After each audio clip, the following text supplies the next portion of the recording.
Iowa came into Bloomington matching the Hoosiers' 3-game losing streak. One took a step towards Big Ten contention while the other got locked in the cellar. The IU men's basketball team held their annual media day in Bloomington. We have full coverage from Assembly Hall. The Cream and Crimson World Series culminated in its final game on Sunday. Our own Josh Greenberg found out there was more at stake than just bragging rights. Next on Hoosier Sports Night.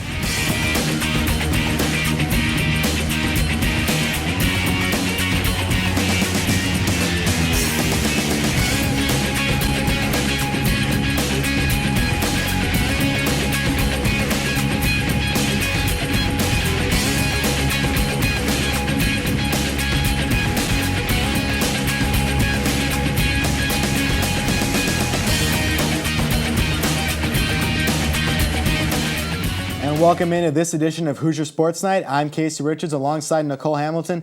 Big game for the football team this weekend as they look to keep their bowl hopes alive. That's right, Casey. Before Terry Hopper came to IU, last place was very familiar for Indiana football. But after their recent successes, few thought the team would take such a big step back. The game versus Iowa looked about as competitive as a toddler playing Kobe Bryant in a game of horse. If you have a weak constitution, you may want to look away from this highlight. We're out at Memorial Stadium and all eyes are on Kellen Lewis. Lewis tries to pass, but it's intercepted by Iowa's Brent Greenwood. He takes it to the 10-yard line. He's tackled by IU's Pete Saxon, followed by a field goal, putting Iowa up by 3. Ricky Stancy throws to Andy Brattle to the 5-yard line. First down, Iowa. The Hawkeyes go on to get a touchdown and a field goal, making it 10-0. Sean Green rushes for 12 yards, getting another touchdown for Iowa, followed by the kick, keeping the Hawkeyes up 17-3. Kellen Lewis, quick with his feet, takes a hard hit from Iowa, but picks up the first down. Lewis then limps off the field, but we don't know what's wrong just yet. Lewis is still in the second quarter. He passes to Ray Fisher for finally a touchdown for the Hoosiers. There's a little celebration in the end zone. But then Austin Starr misses the field goal. Iowa's still up 17-9, and the senior star is a little down. And we go into the second half. Ben Chappell's now in for Kellen Lewis, who's out with an ankle injury from the first half. Iowa's quarterback, Ricky Stancy, throws it down to their receiver who catches it, and Iowa gets another touchdown. Iowa goes up 24-9. In the fourth quarter, Iowa's in the red zone, dominating the Hoosiers. They get another touchdown. A little bit of a fumble, but Iowa gets it back. They go on to beat the Hoosiers 45-9, and Coach Lynch is not happy about another loss. By the start of the fourth quarter, the exodus had begun. The student section deserted. Head coach Bill Lynch feeling the heat of a season quickly spiraling out of control. Just 6 games after Indiana's most impressive win in 30 years, the Hoosiers are in a free fall, dropping 45-9 to Iowa Saturday in Bloomington. Obviously disappointed, and we have to play better, and that's what go back to work, and we have to play better as a football team. We just got a little soul searching to do on both sides of the ball, special teams everywhere, and make sure we're going to get a group of guys that's going to fight for 60 minutes, and that's what we'll go to war with. Indiana's afternoon started with an interception, climaxed with a missed extra point, and concluded with a fumble. 6 penalties and 3 turnovers stifled an offense which went lame after quarterback Kellen Lewis left the game injured at halftime. Starts with me. When I came in the second half, I didn't play as well as I needed to make the plays, and it's just one of those things where we got to get better. So we had to get used to a whole new quarterback. I know Ben came in; he had some good drives. We just couldn't capitalize. We had some crucial mistakes like the fumble and stuff like that, and the fourth down conversion. But I think that we were getting the stuff that we wanted. We just weren't capitalizing on what we were given. Iowa's Sean Green and Jewel Hampton both rushed for over 100 yards, and Ricky Stancy tossed for 2 touchdown passes as Iowa built upon their 17-9 halftime lead with 28 unanswered second half points. I think it was somewhat even at halftime. Thought we had a little bit of, juice going in after scoring late, but second half they just absolutely dominated us in every phase. They moved the ball and they used time, possession, and didn't turn the ball over. Iowa offensively, I think they did a really good job of, just pounding and pounding, first, second, and third downs. Those guys did a really good job of, getting it up the middle and getting the edge and, doing what they have to do to run the ball well.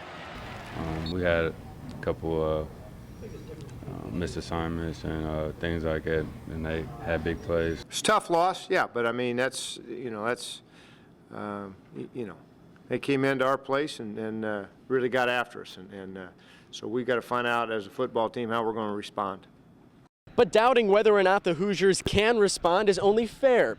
After all, their last 4 games, all losses, the offense has failed to score a touchdown in the second half. And with an upcoming schedule which features Penn State, Wisconsin, and Illinois, it appears unlikely that Indiana will be returning to a bowl game, showing how quickly they've regressed to the program they were before Coach Hepner shook things up. At Memorial Stadium, where the Hoosiers dropped 45-9, I'm Ronan O'Shea, Hoosier Sports Night. Sean Green and Jewel Hampton gained 119 and 116 yards, respectively, for the Hawkeyes, while sophomore quarterback Ricky Stinzy only threw 20 passes, completing 12 of them for 184 yards and 2 touchdowns. Kellen Lewis and Ben Chappell both had 18 passing attempts. Lewis had the team high 108 yards passing and the lone touchdown for the Hoosiers.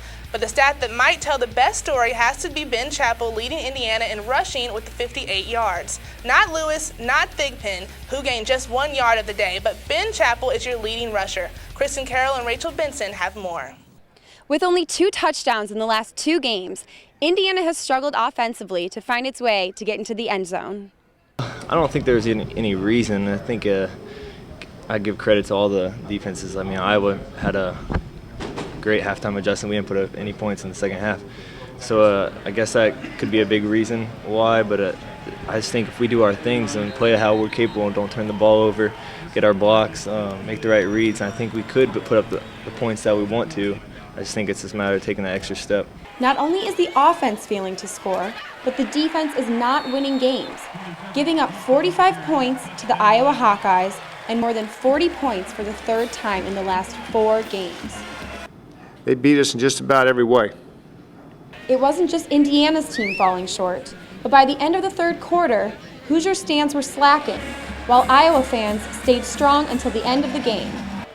Head coach Bill Lynch knows there's only one solution to these problems. We have to play better. Hopefully the Hoosiers will do just that as they go on to play their next game at Illinois.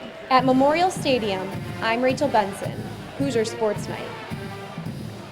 In their 4th consecutive loss, the Indiana football team was dominated by the visiting Iowa Hawkeyes with a final score of 45-9. Among the many Hoosier difficulties was an inability to keep possession of the football, clocking only 20 minutes to Iowa's 40, a fact not lost on Coach Bill Lynch. You have to do something to turn it. You got to do something to turn it in the kicking game. You got to do something to turn it in get a turnover. Do something offensively. But it was the Hawkeyes, not the Hoosiers, who made a killing offensively, notching 28 first downs, 422 yards of offense, and allowing 0 turnovers. The Hoosiers seemed to gain momentum before the half, running 89 yards on their last possession to end on a 17-yard touchdown pass to Terrence Turner. But they were left stunned in the second half with 28 unanswered Hawkeye points. I think it was somewhat even at halftime. Thought we had a little bit of juice going in after scoring late, but the second half they just absolutely dominated us in every phase. You get done with a game like that, you evaluate everything, but I don't think that. I think our biggest problem is we just never got them off the field. Iowa offensively, I think they did a really good job of just pounding and pounding. First, second, and third downs. Those guys did a really good job. It's just just getting there and practice, and as long as the team sticks together, no heads are down, all heads are up, and as long as we stick together as a team and we just build intensity, and those guys come out just play strong and play hard, I think it'll follow. Everything will follow. The Hoosier defense hopes to spend a little less time on the field and pick up their first Big Ten win in their next road game at Illinois. At Memorial Stadium, I'm Kristin Carroll, Hoosier Sports Night. Still to come, Coach Tom Crean and the IU men's basketball team held their annual media day in Bloomington. Find out what the new head coach and his players had to say. And DJ White is already making news for the newly minted Oklahoma City Thunder, but not all news is good news. This and more coming up on Hoosier Sports Night.